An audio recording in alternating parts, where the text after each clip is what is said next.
Welcome to the Prevail Over Cancer Podcast, where we take a metabolic approach to help guide you on preventing, prevailing, and striving over cancer.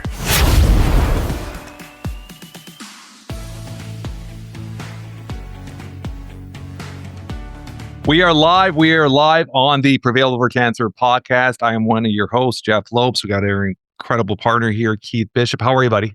I'm doing great. And you? I'm doing amazing. I had to push the record button because Keith was already going on a rampage, giving all this information for our topic today. I'm like, no, let's just take a deep breath. Let's get this all in recording. Today's topic is an interesting one because I really had no clue about it as a supplement. I had no clue about it in general, how your body needs it. And it's such an important natural mineral. It's iodine. And a few months ago, since my surgery, my thyroid, February, it's pretty much 2 years ago, my thyroid's never been the same for some reason since my surgery. It goes up, it goes down, it goes up, it goes down. But I'm so healthy that I've never really paid attention to it. A couple weeks ago, talking to Keith, and Keith's like, hey, try an iodine test, because iodine is a natural mineral that actually helps keep your thyroid functioning. And for those who don't know what your thyroid is, it's kind of like a gland, or I guess around here on your neck, collarbone area. It helps your immune system, helps your metabolism. There's so many benefits to it, and your body needs it to function. And Keith's like, do an iodine test. I was like, what do you mean do an iodine test? And he says, grab some iodine. So I went in my first aid kit, put it on my neck, and he says, in 24 hours, you should see some marks still. Mine's within 2 hours was gone. Oh, whoa. It was that. Yeah, it was within 2 hours, it was gone. It was just like this. So I actually went to my health food store and bought iodine, and I actually started adding, it's been 2 weeks, to my morning. I have warm lemon water with Celtic salt, and now I put my iodine in 10 to 15 drops every morning. I've been doing it for 2 weeks. First week, I really didn't see any results. The second week, all of a sudden, my metabolism, like everything, my stool movements, everything is just, it's been the best it's been in 2 years. And so this is the only change I've made in the last 2 weeks. So it has to be this working. So this weekend, I'm actually going to redo the iodine test and see how long it lasts. And I want to thank you for that, Keith. So let's talk about iodine, because iodine is something that's a natural mineral that your body doesn't produce naturally. Correct. It's what I read up on it. It's more naturally found in like the ocean and water. And you could get it from food sources like fish and stuff like that, but it's not something, dairy products, but it's not something that's really high in most products. And then what I read also is something I've eliminated myself for years now, it's table salt. And apparently they add it into table salt. So let's talk about iodine as a mineral, and let's talk about the importance of iodine. And then we're at the end of it, I do want to talk about iodine as it could also help, like almost like for parasites and stuff like that, because it is kind of something that just really kills everything bad in your body. So let's talk about iodine. And is this something that you recommend on a regular basis to your customers and all that stuff? Yes, I do often recommend iodine. So it's just part of my nutrition assessment. So we do iodine paint. It's kind of like a screening, and along with a zinc taste test. Matter of fact, zinc's important for thyroid too, but zinc taste test. If you don't know it's a zinc taste of a tablet or a zinc solution, that means that like it should taste nasty, bad. If it doesn't, that means you're low in zinc. And then saliva pH. So those are kind of like three things that I have my clients do at home, and do those. And then, because those are things that we can start making changes on immediately. Yeah. Now, iodine itself is critical for hundreds of different functions in the body. But matter of fact, so we're talking about the thyroid. So the thyroid makes what's called T4. Yeah. And T4 means actually there's 4 molecules of iodine on that protein that the thyroid makes. So if you don't have enough iodine, now it can't make the T4. And T4 is kind of like gasoline in our body. It just kind of sits there. It's not the energy chemical. And then our body actually has to chop off one of those iodines to get to the T3. And T3 is more like the gasoline vapor that explodes for the energy. So we have to get to that T3, but first we have to have T4. And so if you're low in iodine, you're not going to make the T4. And so therefore, then we have low energy levels. I mean, and that affects everything every cell in the body. And even, well, like there can be bowel issues, or actually constipation is kind of a normal type thing. That's what I was thyroid. That was one thing I was noticing I because of my surgery, I go to the bathroom a lot more regularly than the average person, because my essentially 65% of my rectum was removed.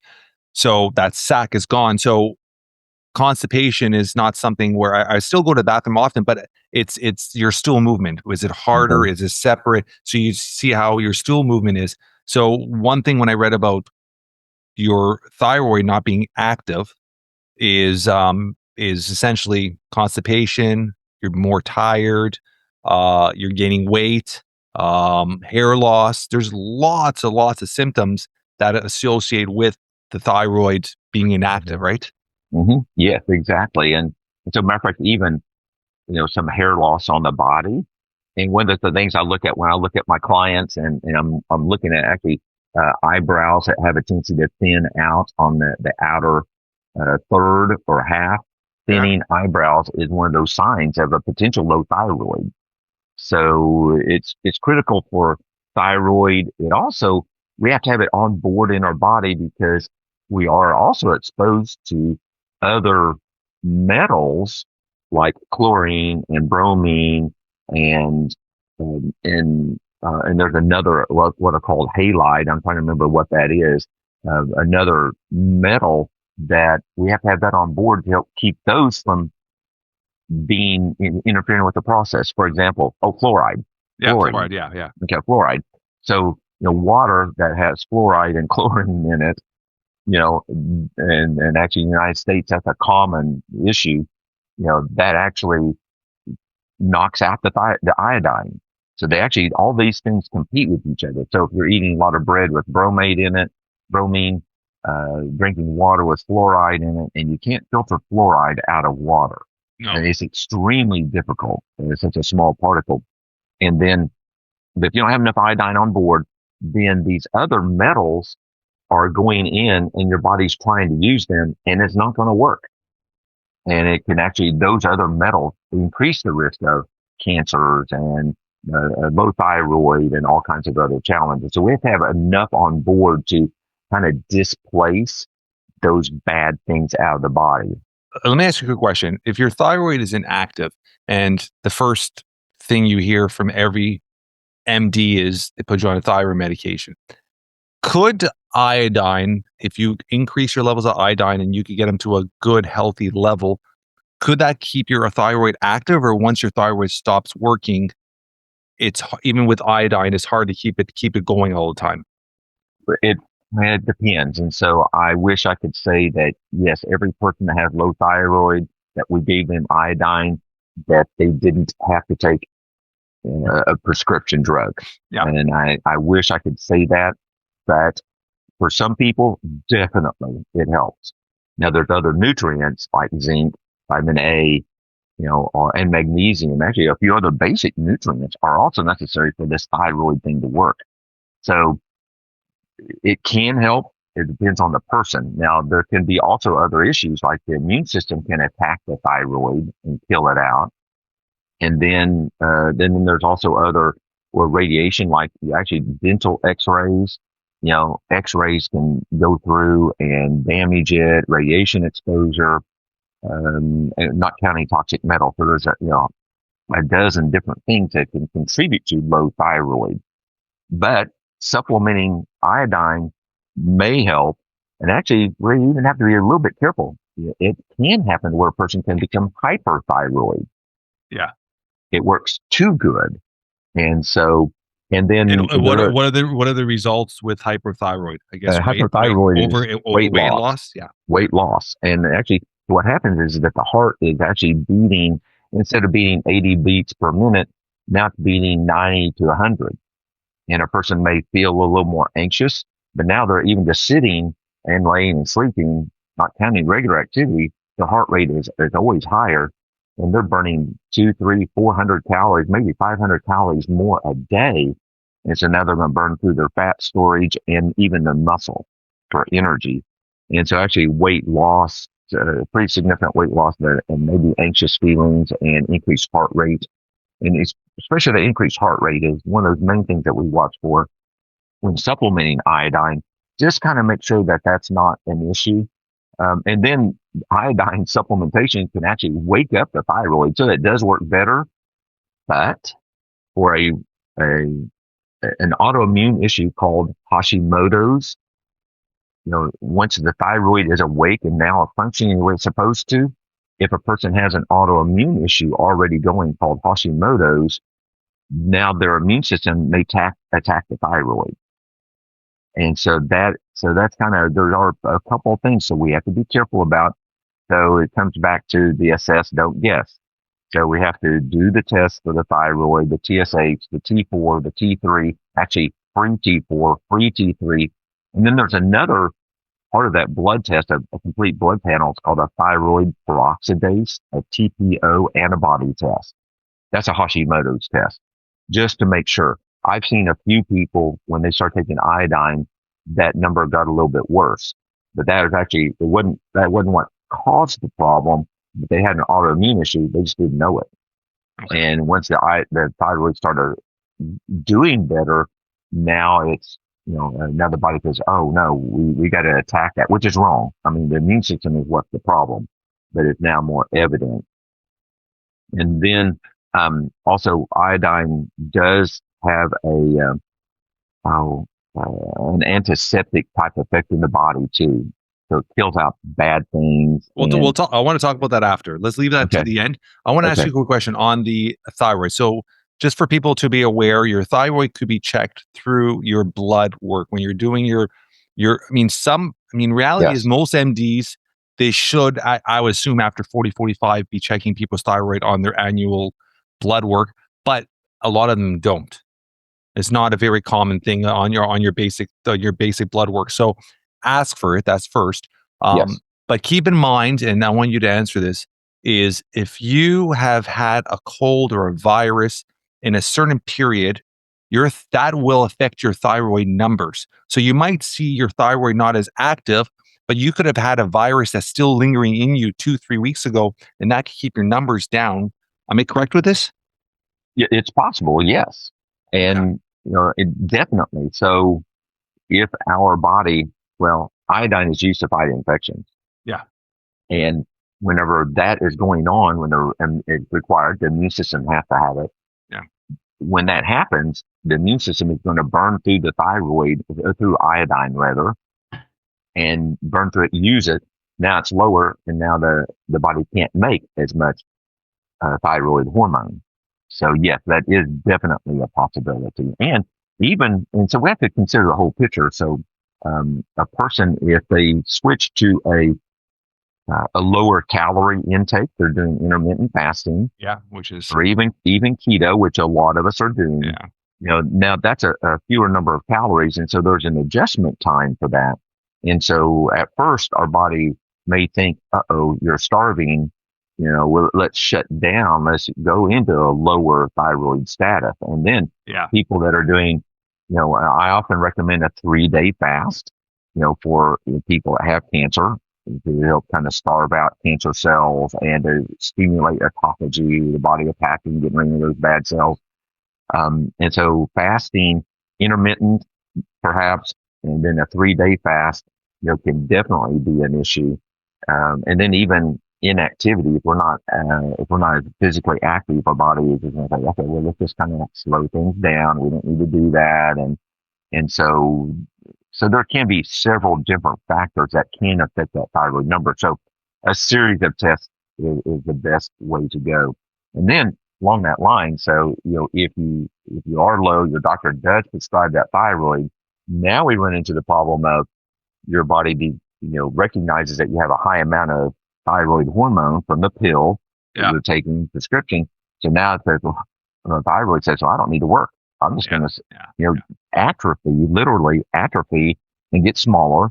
So actually, that is one therapy that doctors will do for some autoimmune thyroid problems is actually give a thyroid hormone to shut down the thyroid function so that the body won't attack the active thyroid. So kind of put it to sleep and to make it atrophy and get smaller. And then once you start taking a thyroid prescription, it's very difficult to get off of it. I was about to say that's one of those drugs that the pharmaceutical world loves because it's pretty much a lifetime drug. It is one of the most prescribed drugs, probably throughout the world. I know in North America it is, that it is the most prescribed drug, or at the very top there. And so, but once you're on it, then actually even what you're in, it's a normal thing. You start off with this low dose, and then 6 months later, they have to keep increasing that because your body is adapting to that chemical, and the thyroid is actually just kind of shutting down. And everybody knows how I feel about, I have 2 years. I haven't put a Tums in my body. I haven't put an Advil or Tylenol. I refuse to put drugs in my body. So, doing that, let's talk about, and I think I mentioned at the beginning, the iodine test. Mm-hmm. Is there other iodine tests? I know this iodine is not something you can do in a blood work. Am I correct with that? It has to be. No, you can. You could see your levels in your blood work. Yes, definitely. Okay. Some doctors are definitely willing to do that because that's kind of hooked for their business, is that blood test. And you can do it. And it tells us how much iodine is in the serum at that time. It then tells how much is inside the cell that's inside the serum. So it's kind of like a snapshot for that instant. Yeah, so it's nothing. You could be more hydrated that day, or your numbers could be fluctuated by anything, your environment that day or something. Yeah, it could be, and even depending on what you ate the day before, the day of that blood test. So it's not perfect, but it still is, does give us an idea. Maybe one that's a little bit better is actually a urine collection. And so this is kind of different. So what they do is you take a urine sample and you measure how much iodine is in the urine. So if there's no iodine in the urine, that means that you're actually very low and actually your body's not spilling that over. If you are consuming a high amount of iodine, there should be a high amount of iodine also being urinated out. So that is, in matter of fact, even one company, they have a test where actually you take an iodine pill and then you collect your urine for a certain number of hours after that, and they see how much of that. And so actually, if you're not urinating that iodine into the urine, then you're very low. Your body is retaining it. And so that's actually like the iodine paint. You can paint it on wherever you want, but preferably a place where clothes won't rub on it. Yeah. And so, but paint that on. And so if you're low, your body's going to actually suck it in quickly, because your body needs it. And so it goes in very quickly. And if you have enough iodine, then it stays on for way over 12 hours. That's the minimum, but really the goal is even at 24 hours for that iodine to stay on. So that's kind of so iodine paint, blood tests, and urine tests. Those are the three options. And they all have some validity and usefulness. I prefer actually a combination of urine and or blood to kind of get an idea. Well, I use the iodine paint as a screening because it doesn't hardly cost anything. Yeah. A few dollars for that bottle and put that on. If it disappears, most of my clients actually start taking iodine based off of that. But a true test is the best way to get an idea. And with that test also, there's also the one I like to use also is testing for the selenium that's necessary for thyroid. So it helps the immune system to function properly so that it won't attack the thyroid for Hashimoto. So I didn't mention that earlier, but selenium and iodine and mercury and lead and arsenic and the bad toxic metals, you can get all of that in one simple kind of a combination urine and blood drop test that you can do it at home, collection, and send off to a lab. Could you, and because you mentioned, would you just mention selenium? Selenium. Mm-hmm. Yeah. Okay. So selenium, that is the Brazilian nuts. Yes. Mm-hmm. Okay. And let's talk about that because my history. Right. I was overdoing that as a intake because I was having, you should not be having more than 1 or 2 Brazilian nuts a day. I was having 10 to 15 a day. My selenium numbers went up. That threw up my CA numbers. And all of a sudden we had that fear of, is this cancer coming back or not? Right. It was simply by overdoing that supplement in my body through food. Iodine, could you overdo iodine in your body? Could that throw Yes, things off? Okay. it definitely could. Yes. And what are symptoms if somebody's overdoing it as a supplement? What are the symptoms they have to be apparent or recognize if there are symptoms? Well, it's usually going to be more of the body has to get rid of it. So actually, some GI distress, like loose stools. If you get too much, your body is going to get rid of it because you can't absorb it. Same thing with magnesium and zinc and copper and good and bad things. Our body is going to flush that out. So some GI distress. And then actually we can maybe even go into hyperthyroid, like we mentioned earlier. So increased heart rate and things like that. And then even hypothyroid. So what happens is that too much iodine in the body, and now the body says, we got to shut things down. We got to protect the thyroid. And it shuts everything. Yeah, okay. It shuts it down. And so actually too much can even create a low thyroid issue and a weight gain type issue too. So, matter of fact, one of the things I look at too, my clients is whenever I'm for those of you that are watching the video, and so I look at necks, and so when I'm talking to a person, and so a skinny neck is a sign of probably a good thyroid. A larger neck and swelling, especially on the front side here, is a sign of maybe a low thyroid. Yeah, it's just swelled. So it's swollen up, just kind of thick and not muscle, but it's just yeah. You should be able to actually feel that. It's almost a puffiness. Yeah, that's right. Yeah, you can feel kind of cysts and you can kind of feel bumps and things like that. Especially a doctor that does that 30 times a day. For 30 years. I mean, they're an expert at feeling that and assessing those type things. Now, quickly, so when you're looking at iodine, is something that we naturally need to keep our thyroid going. If you're not taking a supplement and you want to keep your thyroid active, there's 3 main foods, which is your fish. Surprisingly, I don't know how you are, but a lot of people don't eat fish. Yeah. Well, that's one thing. Seaweed.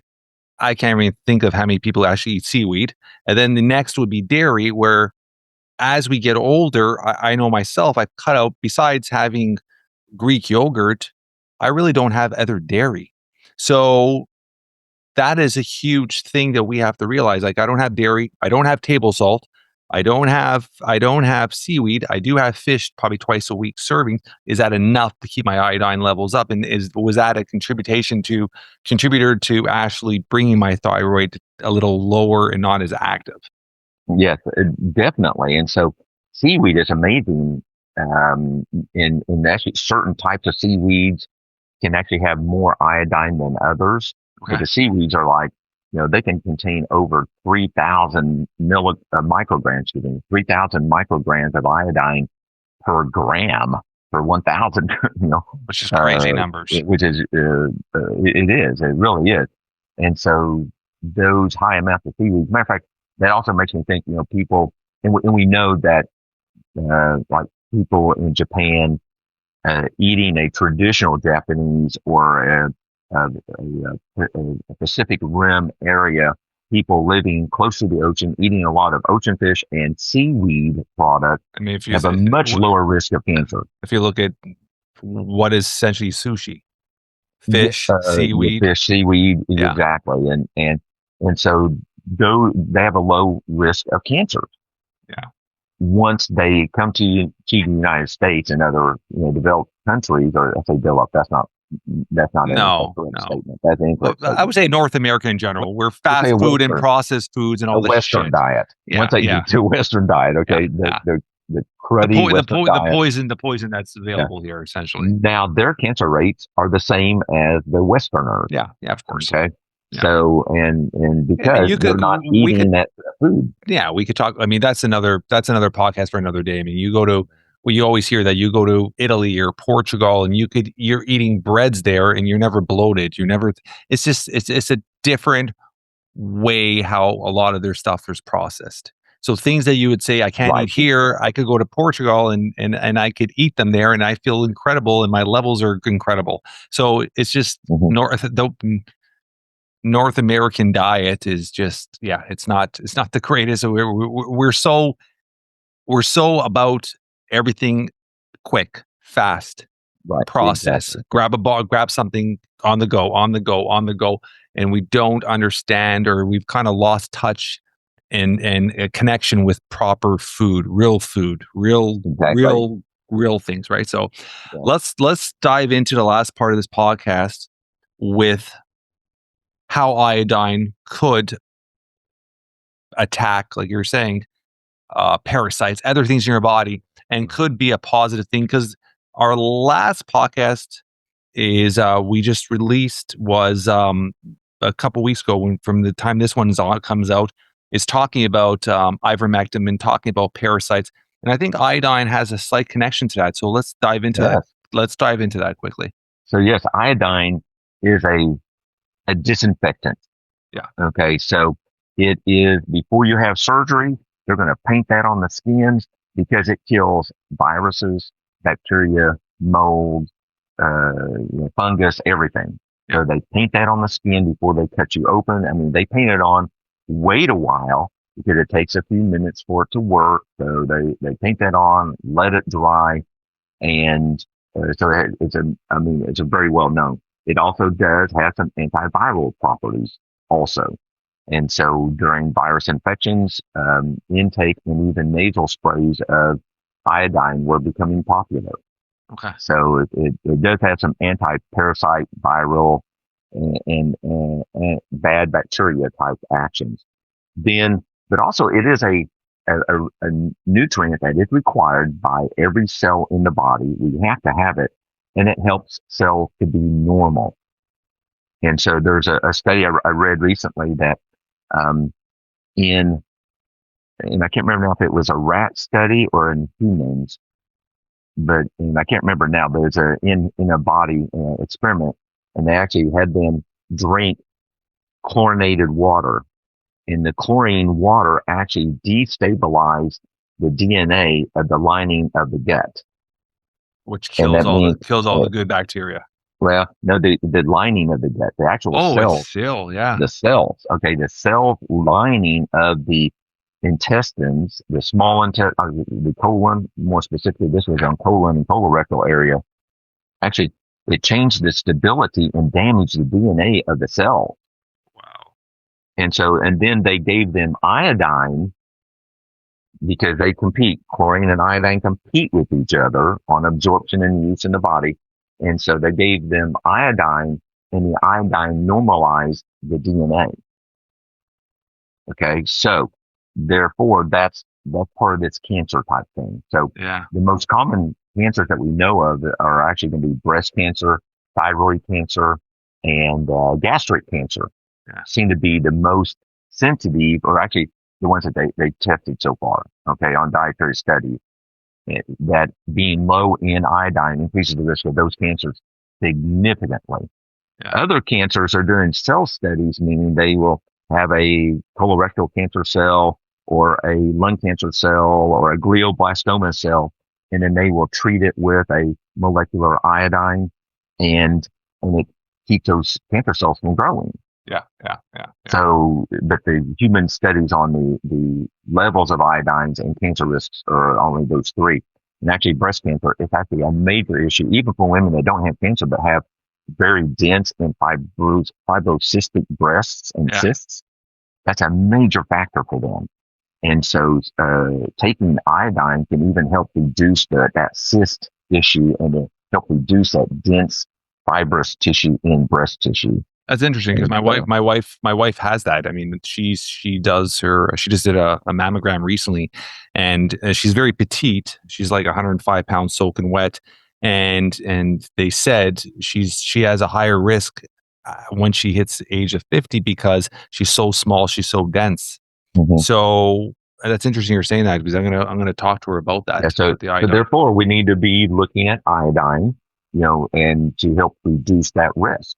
Yeah. And that's going to be part of it. So, unless you're eating, seaweed every day, or cod, actually seaweed and cod are probably some of the highest two things.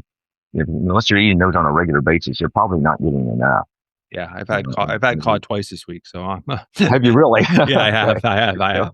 So, We're Portuguese, so codfish is yeah, is a staple. I mean, there's probably, right.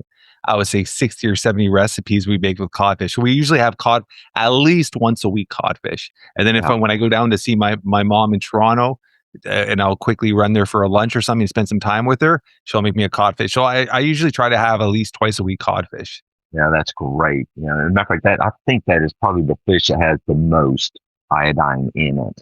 Interesting. And so it's great. And matter of fact, so one of those things, talking about neck and iodine, all this kind of stuff, but so it's interesting, even in the United States, back in the 1800s, late 1800 and early 1900s, you could actually tell where a person lived by their neck, because people that lived on the coastal regions that were eating fish had a skinny neck. Because of thyroid. That's crazy. The Midwestern and Western people called the Eastern people pencil necks. Yeah. Because, you know, the people living on the coast had, you know, narrow necks, and where the people living in the central part of the United States, Yeah. you know, they had more weight issues and a bigger neck. Yeah. And so, anyway, so there's physical attributes associated with that. Yeah. So it helps to normalize cells, and there's another term I want to use, and it helps them to be differentiated. So it comes back to that DNA. It protects the DNA, helps to actually detoxify, you know, in the body too, but it protects the DNA so that cell is going to be normal and not go into a cancerous type state. So that's called differentiation. It's so crazy. It is iodine. If you're looking at supplements and you're looking at just changing your lifestyle, it's not and I thought I knew it all when it comes to supplements. It's something that no one really talks about. Right. You don't hear it. When you hear about minerals, you're going to hear other minerals. You're going to hear the copper. You're going to hear a lot of people don't talk about iodine. And mentally, when I thought of iodine, I thought of exactly what you said, is the paint. When I was a kid, my European parents always had a jug of iodine at home, and I'm crazy Jeff when I was young. I'd scrape my legs or cut myself playing sports all the time. I'd come home, and first thing my mom would do is put iodine on it. I remember having orange all over my body all the time. And you would, in your mind, think, hey, it's just external, it's not internal. When I was talking to my mom the other day, and I was like, oh yeah, I started taking this supplement, iodine. She's like, iodine? She goes, you're allowed to put that in your body, like intake it. So in her head, like that's like old school. Like that was the first thought in my head, because a lot of people are not educated and they don't understand as iodine as a supplement. When I went to the health food store, I was like, holy, there's a whole shelf of it. So it's readily available. That's right. But people aren't aware of the importance of it. And it's something that we could test. And if it is low, it could be supplemented. Very simple. Exactly. Yeah. So I have more information. I have a blog post on this. Okay, awesome. Send me it, and I'll put it on the link of the podcast. How to test for it, and sources of supplements, and then information about the cancer, risks and things like that too. Okay, so, awesome. So I'll put a link of your blog on there as well.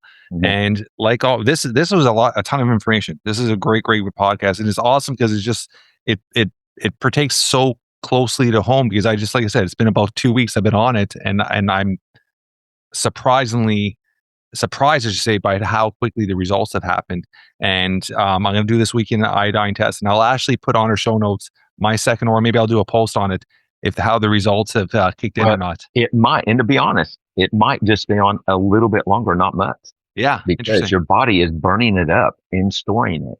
So, matter of fact, I really don't expect it to really have a significant time period, probably for months.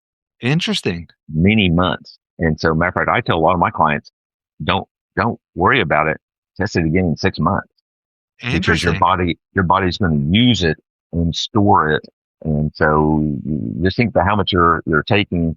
Really, it's not a whole lot. No, it's not. And so, in the whole picture and what is stored in the body, because it's going to be stored. So it does take some time. So don't panic if it's just 2 hours. Okay. Yeah. So don't panic about that. So I shouldn't triple the dose tomorrow. Don't triple the dose. Yes, or just stick with that. And matter of fact, you mentioned the brain even. That's correct. Matter of fact, actually for my practice, I do help people with other health issues, including attention deficit and autism type, issues, brain function issues. Iodine is one of those factors. We give them iodine, and attention deficit is not as bad. Autistic type tendency is not as bad. As a matter of fact, when an infant, the first thing they do, for an infant is to test your thyroid, and if you're low in thyroid, then they're giving an infant iodine immediately to prevent damage to the brain. So, that's a whole other area. Yeah. Mm-hmm. But it's important for the brain. This has been awesome, brother. This is another episode full of tons of information, like Great. all weeks. Thank you, Keith. You're My the best, pleasure. buddy. Okay. Thank you, brother. Have a good day. Thank you. You too.